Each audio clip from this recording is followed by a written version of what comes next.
প্রাঙ্গণে বামুটিয়া ব্লকে এবং তার যে আয়োজক আজকে পশ্চিম ত্রিপুরা জেলা পরিষদ, পশ্চিম ত্রিপুরা জেলা প্রশাসন, গ্রাম উন্নয়ন দপ্তর, বিদ্যালয় শিক্ষা দপ্তর, ইউথ অ্যান্ড স্পোর্টস ডিপার্টমেন্ট, সমাজ কল্যাণ দপ্তর এবং অন্যান্য লাইন ডিপার্টমেন্ট, সেই উপলক্ষে আজকে আমাদের মাঝে উপস্থিত আছেন আমাদের সম্মানিত সভাধিপতি ইনচার্জ পশ্চিম ত্রিপুরা জেলা পরিষদে শ্রী বিশ্বজিৎ শীল মহোদয়, Shrimati Jharna Debbarma, honourable chairperson Tripura commission for women, Shrimati Jayanti Debbarma, honourable chairperson Tripura commission for protection of child rights, Shri Dipak Kumar Singh, honourable chairperson Bamutia Panchayat সমিতি।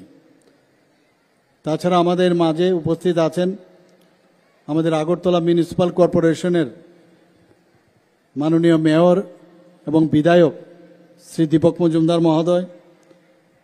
এখানে আমাদের মাঝে বিশিষ্ট সমাজসেবী এবং প্রাক্তন বিধায়ক শ্রী কৃষ্ণধন দাস মহোদয়। এখানে উপস্থিত স্বামী বুদ্ধিরা পন্দজি মহারাজ, অ্যাসিস্ট্যান্ট সেক্রেটারি রামকৃষ্ণ মিশনের। তাছাড়া এখানে ডিএম পশ্চিম জেলার ডক্টর বিশাল কুমার এবং এই জেলার এসপি মহোদয় ডক্টর কিরণ কুমার। তাছাড়া এখানে আমার সামনে উপস্থিত আছেন যারা ইলেক্টেড রিপ্রেজেন্টেটিভগণ, শিক্ষক শিক্ষিকা, অভিভাবকগণ, ছাত্রছাত্রী এবং এই এলাকার যারা বিশিষ্ট ব্যক্তিবর্গ এবং সাংবাদিক বন্ধুরা, সবাইকে আমি এখানে উপস্থিত থাকার জন্য আপনাদেরকে ধন্যবাদ জানাচ্ছি এবং প্রীতি ও শুভেচ্ছা জানাচ্ছি।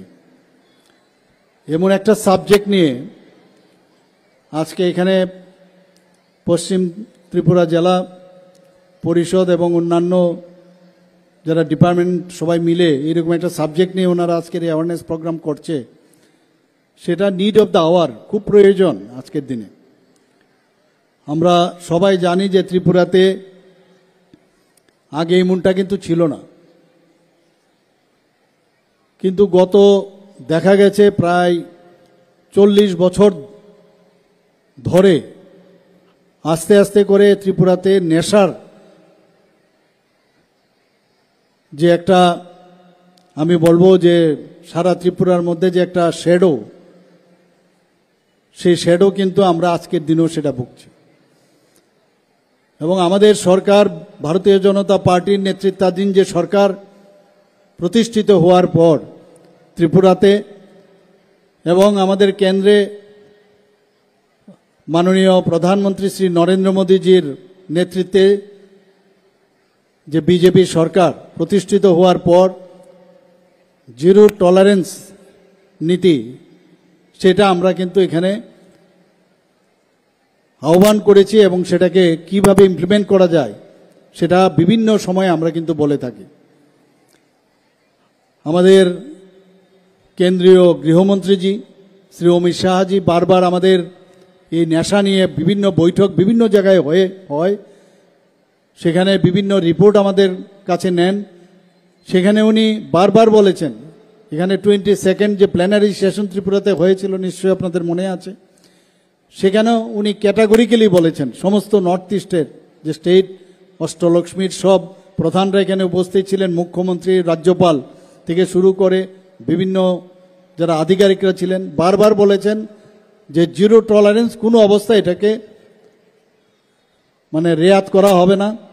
এবং সেইভাবে কিন্তু আমরাও ত্রিপুরা সরকার এবং আমাদের যে বিভিন্ন এজেন্সি, পুলিশ বাহিনী এবং অন্যান্য এজেন্সি সবাই মিলে কিন্তু আমরা কাজটা করছি।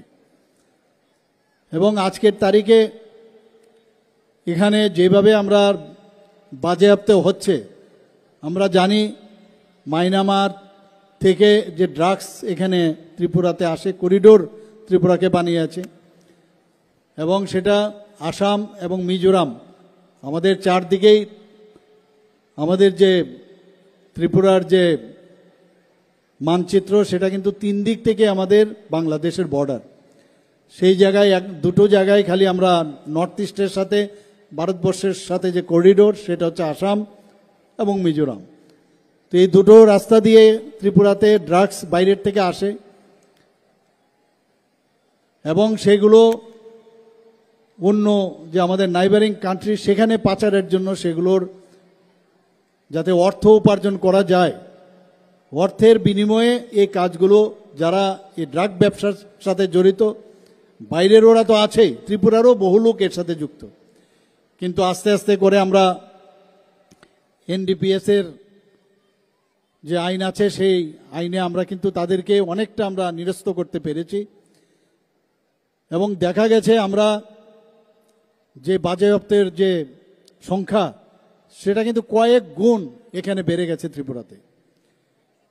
এবং এনডিপিএস এরও যে অ্যারেস্ট হয়েছে তারও এবং তাদের সাজাও কিন্তু প্রচুর হচ্ছে এবং এটাকে মনিটর করছি আমরা।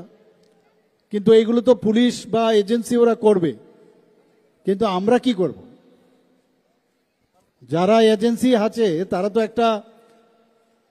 একটা নগণ্য একটা সংখ্যা, কিন্তু যারা আজকে অ্যাওয়ারনেসের জন্য আমরা কথা বলছি, এখানে যারা স্টুডেন্টরা আছে তাদের জন্য খুব প্রয়োজন। আমি জানি এই বয়সে অনেকের সেই যে ম্যাচুরিটি অনেকের ডেভেলপ হয় না, কথা শুনবারও কিন্তু ধৈর্য থাকে না, কারণ এই বয়সটাই এরকম। আমরাও যখন এই বয়সে কি বলছেন বক্তারা কি বলছেন কিছুটা বুঝতাম, আর কিছুটা কানে ঢুকতো আর বাকিটা মাথার উপর দিয়ে চলে যেত। তাই এখানে যারা শিক্ষক শিক্ষিকারা আছেন তাদেরকে আমি বলবো, গার্জিয়ানরা যারা আছেন তাদেরকে আমি আবেদন রাখবো যে এই ড্রাগসের যে ভয়াবহতা সেটা নিয়ে আপনারা ক্লাসের মধ্যে অন্ততপক্ষে প্রতিদিন ক্লাসে 10 মিনিটের জন্য এর যে বিভীষিকাময় অবস্থা সেই বিষয়ে আপনারা আলোচনা রাখুন। যারা গার্জিয়ানরা আছেন তাদেরকে আমি বলবো যে আপনাদের ছেলে মেয়েদের প্রতি আপনাদের নজর রাখবেন এবং তারা প্রপারলি স্কুলে যাচ্ছে কিনা, তারা ডিসিপ্লিন কিনা, তাদের মানসিকতা কি রকম। আমরা জানি আমরা নিজেরাও গার্জিয়ান, আমরা নিজেদের কাজে ব্যস্ত থাকি, কিন্তু যে সময় আমরা ব্যস্ত থাকি ব্যস্ততার ওই ফাঁকেই কিন্তু তারা স্কুল কলেজে বিভিন্ন জায়গায় যায় এবং তাদের প্রতি যে আমাদের দায়বদ্ধতা রয়েছে আমার বাড়ির সুস্থতার জন্য আমাদের কিন্তু খানিকটা হলো একটু নজর রাখতে হবে। পরিবেশ যখন ঠিক হয়ে যাবে তখন আপনার চিন্তা হবে না, যেহেতু এই ধরনের একটা সমস্যা এখন বিদ্যমান, সেখানে আমাদেরও নজর থাকতে হবে। তো তাদের প্রতি নজর রাখা আর কার সাথে চলছে, কার সাথে খেলাধুলায় যুক্ত আছে, এগুলো একটু দেখে রাখা দরকার।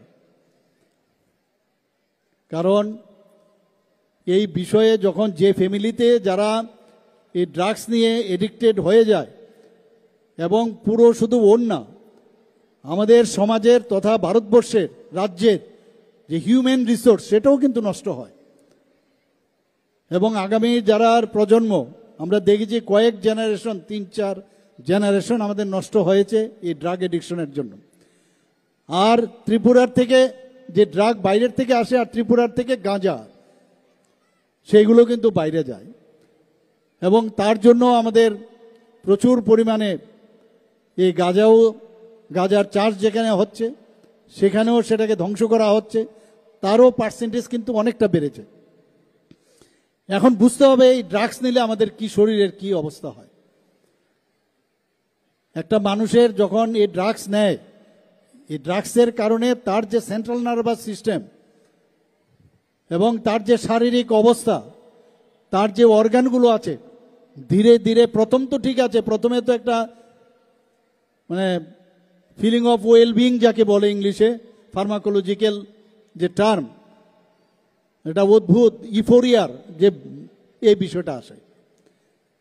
আমি সব জায়গায় এই কথাটা বলি যে পরবর্তী সময়ে যখন সেই জায়গায় ওকে বাধা না দেওয়া হয়, তাকে বোঝানো যদি না হয়, তাহলে পরবর্তী সময় সেটা কিন্তু এডিকশনে আসে। প্রথমে হেবিচুয়েশন থেকে আস্তে আস্তে করে এডিকশন হয়, তখন কিন্তু খুব সমস্যা। আমার মনে আছে বিলোনিয়াতে একবার আমি গিয়েছিলাম, সেখানে একজন drug addicted, he was a very good student as well as he was a very good sportsman. সে বলছে যে আমি এখন ড্রাগ থেকে আমি মুক্তি পেয়েছি। ওনার যে বক্তব্য, সে কি বলছেন, হাফ টাইমে যখন খেলা শেষ, হাফ টাইম যখন শেষ হলো, হাফ টাইমে ওকে বক্তব্য রাখার জন্য বলা হয়েছে। এই নেশামুক্ত ত্রিপুরার একটা অঙ্গ হিসাবে সেখানে এই কার্যক্রম রাখা হয়েছিল। সেখানে সে বলছে যে আমার মধ্যে সবসময় একটা চেষ্টা থাকতো যে আই এম দ্য সুপিরিয়র, যেখানে আমি যাব সেখানেই যেন আমাকে সবাই আমার কথা শুনবে, আমি সেন্টার অফ অ্যাট্রাকশন হয়ে থাকতে চাই। তো এটা নর্মাল ওয়েতে অনেক সময় বলা যায় না, থাকা যায় না। তো তার জন্য সে এই ড্রাগস সেবন শুরু করলো, এবং সে সেবনের পরে আস্তে আস্তে করে তার ড্রাগ এডিক্টেড হয়ে গেল। তার থেকে যখন সে এই ধরনের আমাদের বিভিন্ন প্রোগ্রামের মাধ্যমে বেরিয়ে আসলো, সে বলছে এখন I M A very good sportsman, আমি এখন সব দিকে কাজকর্ম করি ভালো করে। তো সে একটা আহ্বান রেখেছে, অর্থাৎ এই যে নিজেকে সেন্টার অফ অ্যাট্রাকশন করা, আনন্দ করা, বিভিন্নভাবে কথা বলা, ইফোরিয়া হওয়া, আমরা যে বিভিন্ন পার্টির মধ্যে আমরা দেখি এই ধরনের আমাদের কাছে খবর আসে যে আজকে আনন্দ করতে হবে। আনন্দটা ঠিক আছে, কিন্তু আনন্দের পরে তো নিরানন্দের যে আগামী দিন হয় সেটা তো আমরা সবাই জানি। আমরা বিভিন্ন যখন ভোটের জন্য আমি বিভিন্ন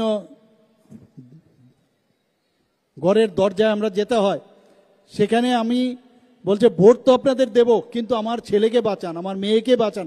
মেয়েরাও কিন্তু এখন ইনভলভ হয়ে গেছে এই ড্রাগসে। তখন এই জায়গার মধ্যে নিজেকে অসহায় বোধ হয়। তো আজকে এই ধরনের অ্যাওয়ারনেস খুব প্রয়োজন, শুধু ত্রিপুরাতে নয়, সব জায়গায় ডিস্ট্রিক্টের তত্ত্বাবধানে অন্যান্য যে ডিপার্টমেন্ট আছে, সভাধিপতিরা আছেন, তাদের মাধ্যমে সব ডিস্ট্রিক্ট, আমাদের 8টা ডিস্ট্রিক্ট আছে, সব জায়গায় সেগুলো হচ্ছে। কিন্তু এই ধরনের উদ্যোগ আজকে পশ্চিম জেলার যিনি সভাধিপতি আছেন এবং যিনি আমাদের ডিস্ট্রিক্ট ম্যাজিস্ট্রেট, এই ধরনের উদ্যোগ খুব প্রয়োজন। কিন্তু আজকের এই উদ্যোগ আজকে যেন শেষ না হয়। আমি গত পরশুদিনও একটা প্রোগ্রামে আমি গিয়েছিলাম, সেখানে কথা হচ্ছিল যে থ্যালাসেমিয়া রোগ, থ্যালাসেমিয়া যে হয় কিভাবে আমাদের বাঁচতে হবে। ওই ঘুরে ফিরে একই কথা বলছে যে থ্যালাসেমিয়া রোগ থেকে যদি আমাদের বাঁচতে হয় অ্যাওয়ারনেস লাগবে, অর্থাৎ জ্ঞান যদি থাকে, জ্ঞান যদি বৃদ্ধি থাকে, প্রপার জ্ঞান যদি থাকে, তাহলে কিন্তু মানুষ এবং আমাদের যারা ছেলে মেয়েরা আছেন তারা কিন্তু এদিকে যাবে না। থ্যালাসেমিয়াকে নির্মূল করতে হবে আমাদের, তার জন্য অ্যাওয়ারনেস দরকার। সেটা আরেকটা প্রোগ্রাম যে থ্যালাসেমিয়া হলে মা বাবার কুষ্টি বিচার করে বিয়ে দেওয়া উচিত নয়। দেখা গেছে যে যাদের থ্যালাসেমিয়ার যারা মা আছে বা বাবা, যদি দুজনেই প্যারেন্টস থাকে, তাহলে নিশ্চিত যে তার যে অফস্প্রিং তারও থ্যালাসেমিয়া হবে। আমরা কুষ্টি বিচার করে আমরা আমরা বিয়ে দেই, বিয়ের বন্ধনে আবদ্ধ হয়। কিন্তু এখন আস্তে আস্তে করে আমাদের মধ্যে কিন্তু এগুলো আইন দিয়ে হবে না, কিন্তু অ্যাওয়ারনেসের খুব দরকার। সেগুলো আমরা আগামী দিন করব। তো সব জায়গায় অ্যাওয়ারনেসের দরকার। আজকে ত্রিপুরাতে শুধু ড্রাগস এডিকশন নয়, আমরা জানি HIV ইনফেকশন আমাদের জন্য একটা বিশাল, আমাদের এখন দায়িত্ব পড়ে গেছে যে কিভাবে ত্রিপুরাতে HIV ইনফেকশন থেকে আমরা বাঁচতে পারি। ত্রিপুরাতে একটা মানে মাঝখানে, নর্থ ইস্টার্ন জোনের মধ্যে এখন মাঝখানে আমাদের স্থান। একটা সময় ছিল মণিপুরে প্রথম, এখন আমাদের ত্রিপুরা কিন্তু চারিদিকে HIV ইনফেকশন। এই HIV ইনফেকশনের প্রথম দিকে যদি আমরা ধরতে পারি তাহলে তার চিকিৎসা আছে, এবং যদি অ্যাডভান্স স্টেজ যায় তাহলে এইডস হয়, অটো ইমিউন ডেফিসিয়েন্সি সিনড্রোম। এবং সেটা যখন হয় এইডসের কারণে বা HIV ইনফেকশনে কিন্তু মানুষ মরে না।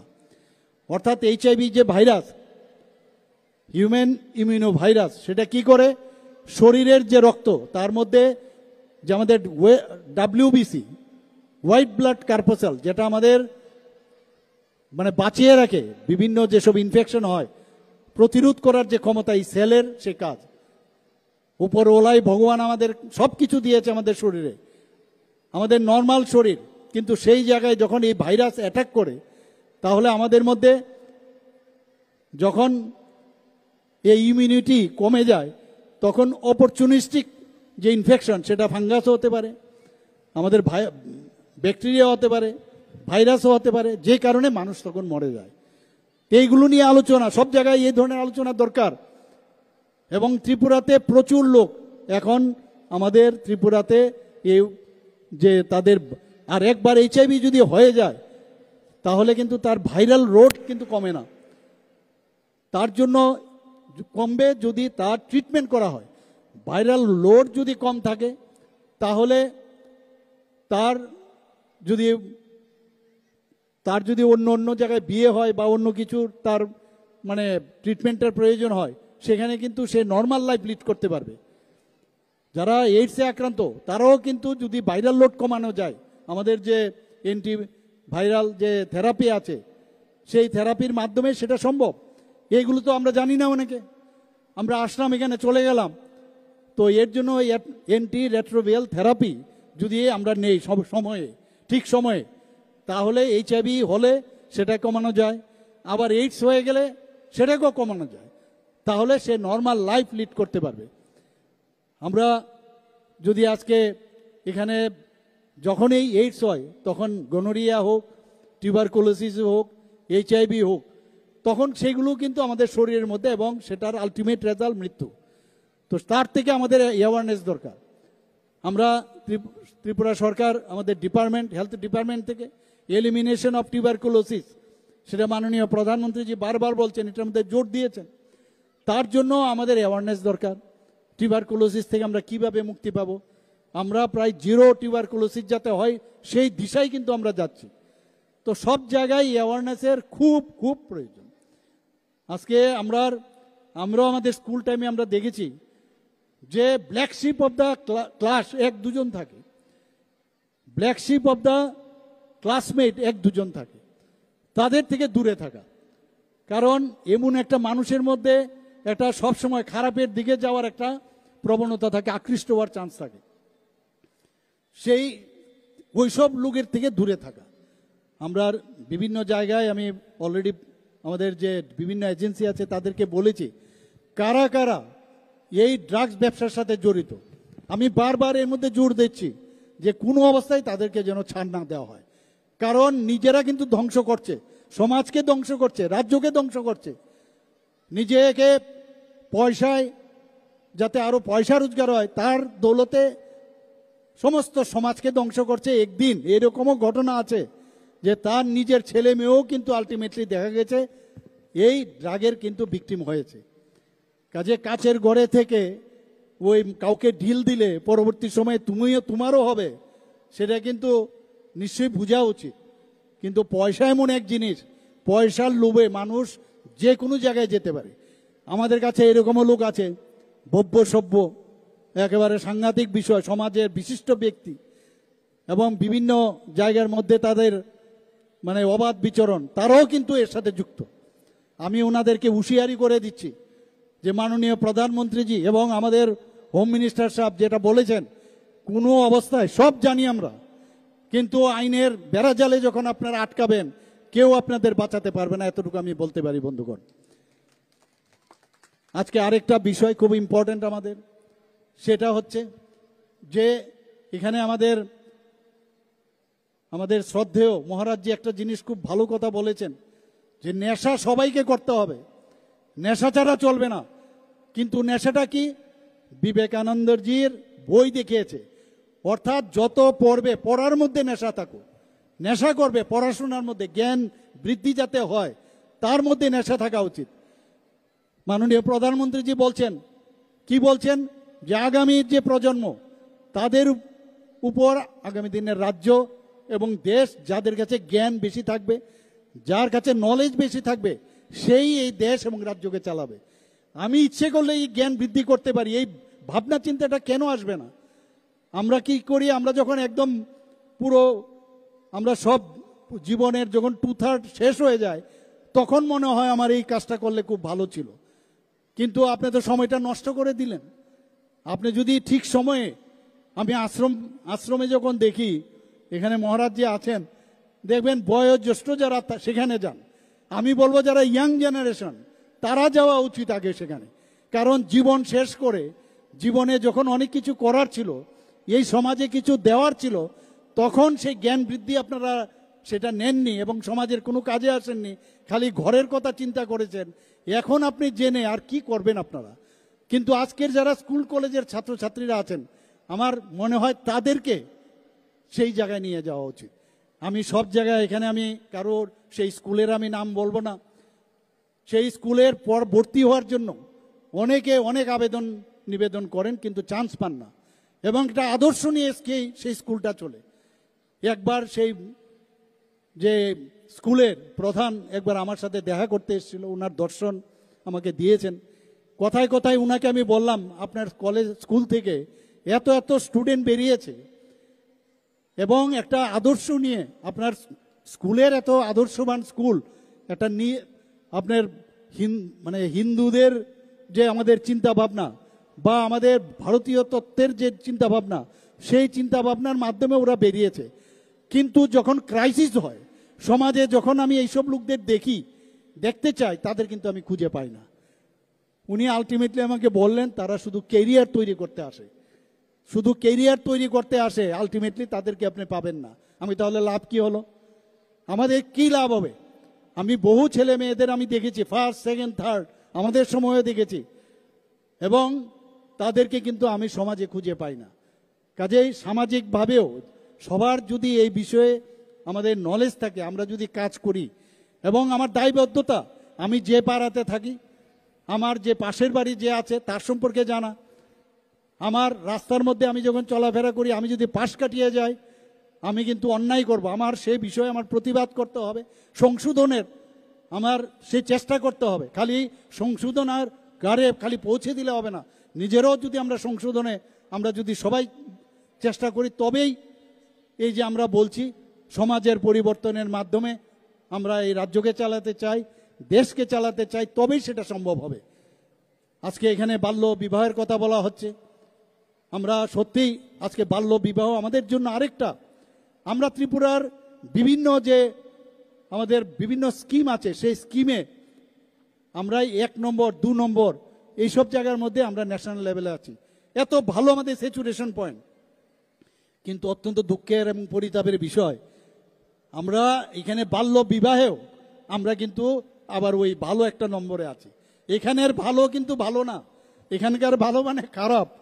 তো সেই জায়গায় আমি বলবো যেটা একটা অ্যালার্মিং সিচুয়েশন, সেই বাল্য বিবাহ যদি আমরা রোধ না করি, তাহলে সেই মেয়েটার কি দুর্দশা হয়, তার শারীরিকভাবে ফিজিওলজিক্যালিও তাকে কিন্তু সে প্রকৃতপক্ষে তার ফিজিওলজিক্যালও প্রবলেম হয়।